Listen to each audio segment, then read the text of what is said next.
ভূমিকম্পর পরে 17 ঘন্টা ধরে আটকে ছিল সিরিয়াতে একটি বাচ্চা মেয়ে।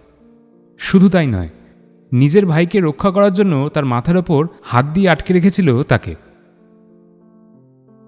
সোমবার ভোরে সিরিয়ার সীমান্তের কাছে একটি বড় ধরনের ভূমিকম্পে হাজার হাজার মানুষ নিহত এবং বহু মানুষ আহত হয়েছে।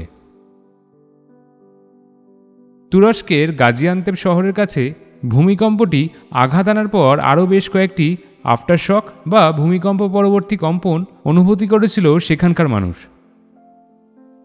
এর মধ্যে একটি কম্পন ছিল মূল ভূমিকম্পের মতোই শক্তিশালী। রিক্টার স্কেলে কম্পনের মাত্রা ছিল 7.8। ভূমিজ্ঞানীদের মতে টেকটনিক প্লেটের সঞ্চালন ছাড়াও রয়েছে আরেকটি কারণ, তা হল তরঙ্গের প্রকৃতি। তুরস্কের বেশিরভাগ অংশ অ্যানাটোলিয়ান প্লেটের ওপর রয়েছে। এই প্লেটকে ঘিরে রেখেছে আফ্রিকা, ইউরেশিয়া এবং আরবীয় প্লেট। আফ্রিকা এবং আরবীয় প্লেটের মধ্যে যখন সংঘর্ষ হয় তখনই কেঁপে ওঠে তুরস্ক। তাই তুরস্কে মাঝে মধ্যেই ভূমিকম্প হয়ে থাকে।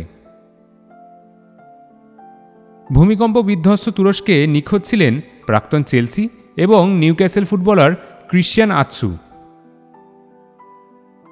প্রায় 1.5 দিন পরে তাকে অচৈতন্য অবস্থায় পাওয়া গেছে। 6,000-এরও বেশি মানুষের প্রাণ কেড়ে নিয়েছে এই ভূমিকম্প এবং প্রায় 26,000 মানুষকে আহত অবস্থায় উদ্ধার করা হয়েছে। তবে উদ্ধার করার কাজ এখনো অনেকটাই বাকি। মৃত্যুর সংখ্যা আরও বাড়তে পারে বলে জানিয়েছেন কর্তৃপক্ষ। সমস্যা আরও বেড়েছে খারাপ আবহাওয়ার কারণে। বিভিন্ন দেশ থেকে সাহায্যের হাতও বাড়িয়ে দেওয়া হয়েছে। একটি 9 বছরের ছেলে তার হাত খরচ থেকে জমানো সমস্ত টাকা দান করে দিয়েছে উদ্ধার কাজের জন্য। ভারতবর্ষ থেকেও চিকিৎসা সরঞ্জাম এবং উদ্ধারকারী দল পাঠানো হয়েছে ইতিমধ্যেই। এর আগেও ওই অঞ্চলে ভূমিকম্পের জেরে অনেক মানুষ প্রাণ হারিয়েছেন। মাঝরাতে ভূমিকম্প হওয়ার জেরে বেশিরভাগ মানুষই তাদের বাড়িতে ছিলেন, যার জেরে অনেক মানুষ প্রাণ হারিয়েছেন।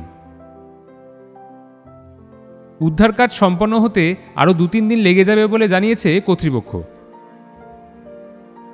খবর অনুসারে তুরস্ক এবং সিরিয়া দেশগুলি এমনিতেই আর্থিক সমস্যার মধ্যে দিয়ে যাচ্ছিল, তার ওপর দুর্নীতি তো লেগেই ছিল। পৃথিবী প্রযুক্তিগত উন্নত হচ্ছে ঠিকই, কিন্তু চারিদিকে এত দূষণ এবং অপচয়ের জেরে এই ঘটনাগুলো আরও প্রবল হতে থাকছে যতদিন যাচ্ছে।